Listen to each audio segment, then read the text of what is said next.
Mi nombre es Edgar Álvarez Estrada, soy dramaturgo y director de escena.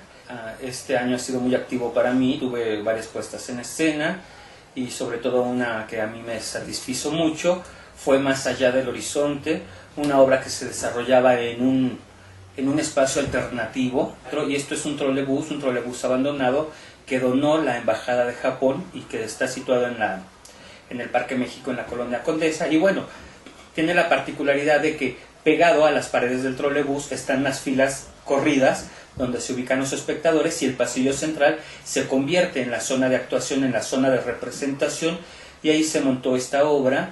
Y para ser muy breve les doy la sinopsis. Se trata de dos personajes que se encuentran en un viaje. Este viaje transcurre primeramente en un autobús de pasajeros. Los pasajeros son los espectadores que están asistiendo a ver la obra, y a partir de ese momento todo se sucede en un viaje. Se va ubicando en distintos vehículos automotores, y esto también va dando un recorrido por todo el país. Los lugares no se mencionan tal cual, la ruta que se va trazando, que finalmente parte del centro del país, es decir, de la ciudad capital, como se menciona en la obra, que para el espectador la puede ubicar perfectamente como el Distrito Federal, y va a terminar o terminaría en las Barrancas del Cobre, en Chihuahua.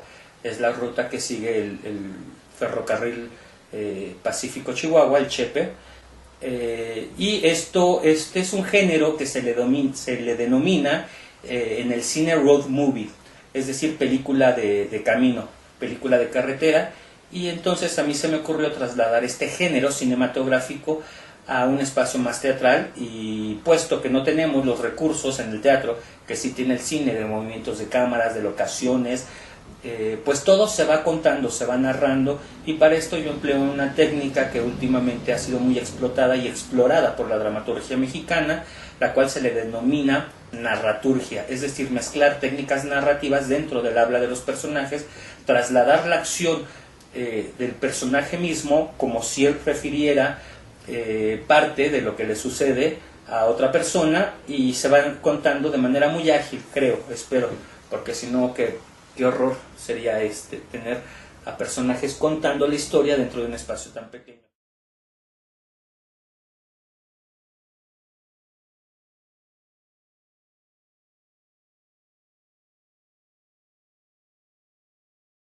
Podría yo mentir y decir de manera petulante que empecé a leer a los clásicos a los 16 años, bueno, cosa que es cierto, lo digo no de manera petulante, lo digo de manera anecdótica, pero mi vocación por el teatro nació de una manera fortuita y de una manera que nos marcó a la clase media ochentera, aquellos que éramos niños o adolescentes, y como tantas otras familias de gente de clase media, mis papás me llevaban a ver musicales, es decir, a mí me marcaron los musicales. Sí, yo me soplé las obras de Manolo Fábregas, sí, yo vi El violinista en el tejado, El diluvio que viene, vi Vaselina, Entonces, bueno, yo cuando veía que sucedía algo sobre el escenario y veía música, colores, luces, bailarines, yo decía, wow, qué mundo tan maravilloso, yo quisiera estar ahí.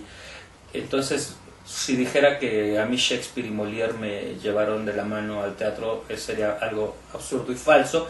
A mí me llevó al teatro de manera analítica, estudiosa, los musicales. Evidentemente, al tiempo se complementaba mucho con la afición al cine que yo tenía desde muy joven, desde adolescente, y de igual manera me fue marcando mucho la lectura.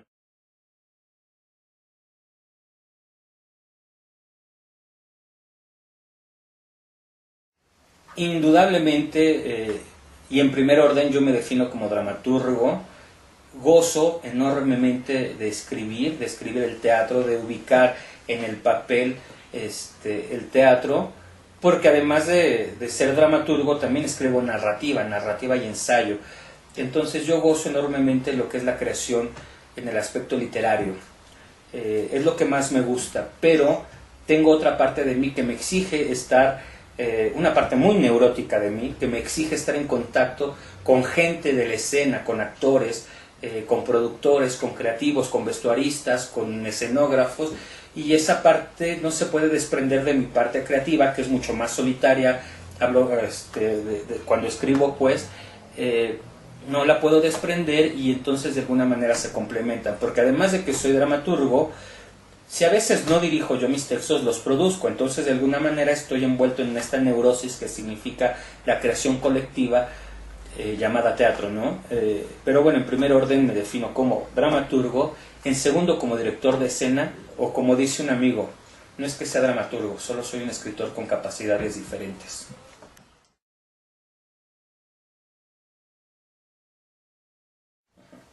Desde hace un tiempo yo he sentido la escena, por lo menos en sus propuestas dramatúrgicas, anquilosada, a veces con sabor rancio, y creo que han caducado muchas fórmulas.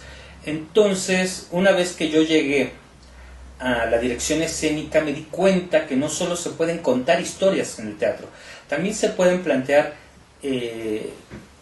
otras maneras de comunicarse con el espectador. Por ejemplo, la obra que voy a estrenar próximamente, que es el 3 de mayo en la Capilla, se llama Apuntes sobre la imposibilidad del amor, y está construida a partir del ensayo literario como estructura. Entonces, creo que hay muchas maneras de hacer el teatro, y uno de los retos del director de escena es cómo representar lo irrepresentable. Y bueno, esto me ha llevado a abrevar de otros géneros, como la narrativa, como el ensayo, como la crónica, como la nota informativa, para descubrir nuevos códigos en el texto. A mí me gusta poner de ejemplo una anécdota muy tonta, pero que lo ejemplifica de muy clara manera. En Rocky 3, Apollo Creed, que es el primer campeón a quien vence Rocky en la primera película, lo adopta y se convierte en su entrenador. Entonces Rocky va a pelear contra Mr. T, y cuando lo está entrenando Apolo, de pronto lo pone a nadar muchos kilómetros, y llega el cuñado de Rocky y le dice: oye, pero ¿por qué lo pones a nadar? Y Apollo Creed le contesta: pues porque aunque sea boxeador, ahorita está descubriendo músculos que él no sabía que existían. Al estar yo abrevando en otros géneros y utilizar la ensayística, la narrativa, la crónica en la dramaturgia, he descubierto músculos que yo no sabía que existían. Y esto me ha llevado a hallazgos realmente memorables, bueno, por lo menos en mi sistema de dirección, en la comunicación con el actor, ¿no? Enseñarles cómo funciona la narrativa, o mostrárselos, o la ensayística en un texto teatral, y cómo lo tendrán que decir un actor que no necesariamente está haciendo personajes, sino simplemente una voz actuante. Es algo muy complejo y algo que a mí me ha dado muy gratos resultados.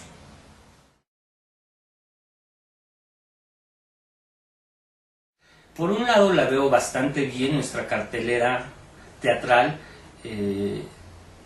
En este momento ya no, pero llegó a ser la tercera cartelera más importante del mundo. Es decir, solamente atrás de Londres y de Nueva York seguía la cartelera mexicana por la oferta, la variedad y la cantidad de obras que se presentan. Hoy día esto ya no es así. Nos ha dejado atrás Buenos Aires, probablemente Sao Paulo, pero seguimos siendo una cartelera muy importante, eso es indudable. Aquí se presentan 5, 10, 15, 20 obras distintas los 365 días del año. Esto también te lleva a cuestionar la calidad, ¿no? El teatro en México tiene una pujanza bárbara, existen diversos centros de espectáculo, existe todo tipo de teatro, lo cual es necesario. El teatro cabaret es necesario, el teatro comercial es necesario, el teatro de revista es necesario, el teatro al aire libre es necesario, el teatro emergente que se da en departamentos, en casas, en sótanos abandonados es necesario, el teatro culto u oficial que se da en las instituciones INBA, UNAM, UAM, Centro Cultural Helénico, Centro Nacional de las Artes, es necesario. Y bueno, lo que sí creo que estamos en pañales es los sistemas de producción. Aquí aplicaría muy bien esta frase que dice: dime cómo produces y te diré qué creas. Por lo tanto, el lenguaje escénico creo que se ha venido por ahí congestionando, creo que se ha vuelto un cuello de botella, y lamentablemente creo que esto no deja bien a nuestro teatro, por lo menos en la puesta en escena.